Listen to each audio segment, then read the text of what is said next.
আসসালামু আলাইকুম বন্ধুরা, তোমরা সবাই কেমন আছো? আশা করি ভালোই আছো। দেখতে পাচ্ছ আমাদের ভাগনা বালি লোড করছে। আমরা আজকে লিফটের সাহায্যে আমরা উপরে বালিটা শিফটিং করব।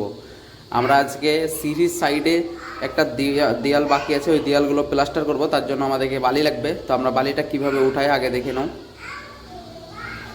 ভিডিওটা শেষ পর্যন্ত দেখতে থাকো। আর আমার চ্যানেলটা নতুন, তোমরা একটু সাপোর্ট করবে, একটু সাবস্ক্রাইব করে ভিডিওটাকে লাইক করবে। আর কে কোথা থেকে ভিডিওটা দেখছো একটু কমেন্ট করবে প্লিজ। দেখো আমাদের অপারেটর গাড়িটা নামাচ্ছে, একটা লেবার আছে মধ্যেখানে যে বালিটা ভিতরে টেনে নেবে আবার গাড়িটা লাগিয়ে দেবে। এই যে বালি লোড একদম রেডি, গাড়ি চলে এলো আমাদের নিচে। তো দেখতে থাকো কিভাবে আমরা বালিটাকে উপরে তুলি, কিভাবে আমরা গাড়িটাকে কানেকশান লাগাই। তো রাজমিস্ত্রি ভাইয়েরা যদি এই ভিডিওটা দেখে থাকো তাহলে একটু অবশ্যই কমেন্ট করবে যে আমাদের ভিডিওটা কেমন লাগলো। আর এই মেশিনের সাহায্যে বালিটা তোলাতে লেবারের অনেকটাই কষ্ট কম হয়, কেননা তিনতলায় চারতলায় বালি তুলতে গেলে অনেকটা কষ্ট হয়। সিমেন্ট, বালি, ইট এই সব সামান আমরা কিন্তু এই মেশিনের সাহায্যে উপরে তুলি। তাতে কি হয়, আমাদের কাজটাও তাড়াতাড়ি হয়, লেবারেরও একটু আরাম হয়। এই যে দেখো এইভাবে মানে একজনকে ঠিক করে দিতে হবে গাড়িটা। এই যে আস্তে আস্তে চলে যাবে উপরে। তো ভিডিওটা শেষ পর্যন্ত দেখতে থাকো বন্ধুরা। এই ভিডিওটা হচ্ছে হায়দ্রাবাদ লোকেশন।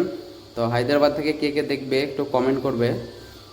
এই যে তিনটে জানালার মতন দেখছো, এটা এই কারণে আমরা এখন ওপেন করে রেখেছি, বন্ধ করিনি, যেহেতু এইভাবে বালির গাড়িগুলো ভিতরে টেনে নিয়ে যাবে। কেননা এইভাবে না রাখলে তো আমাদের গাড়িটা আর ভিতরে নেওয়া যাবে না, তার জন্য আমরা এইভাবে তিনটে ওপেন করে রেখেছি। এই যে দেখো চলে গেল। আমাদের সাইডটা কীরকম লাগলো একটু কমেন্ট করে অবশ্যই জানাবে। এই যে দেখো মশলা রেডি হয়ে গেছে। আজকের ভিডিওটা দেখো বন্ধু, আজকের কাজটা খালি দেখবে কীরকম কাজটা করি আমরা। এত অসুবিধার কাজ আমরা এই বিল্ডিংয়ে, এইটাই অসুবিধার কাজ। এই যে দেখো 1 ফুট খানিক গ্যাপ, তাতে আবার এদিক ওদিক সিলিং বিম সব মাল লাগানো অনেক কষ্টের ব্যাপার, কিন্তু কি করব, করতে হবে।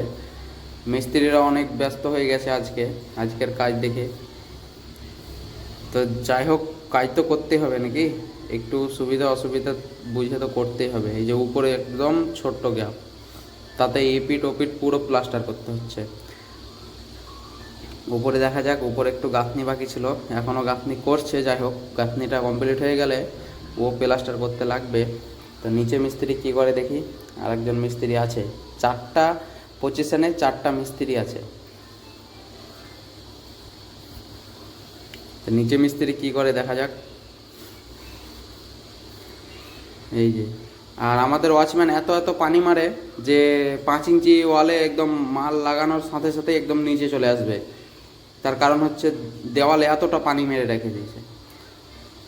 তো কী করবো, যাই হোক কাজ তো করতে হবে। তো পরবর্তী ভিডিওতে আবার দেখা হবে। চ্যানেলটা সাবস্ক্রাইব করো, লাইক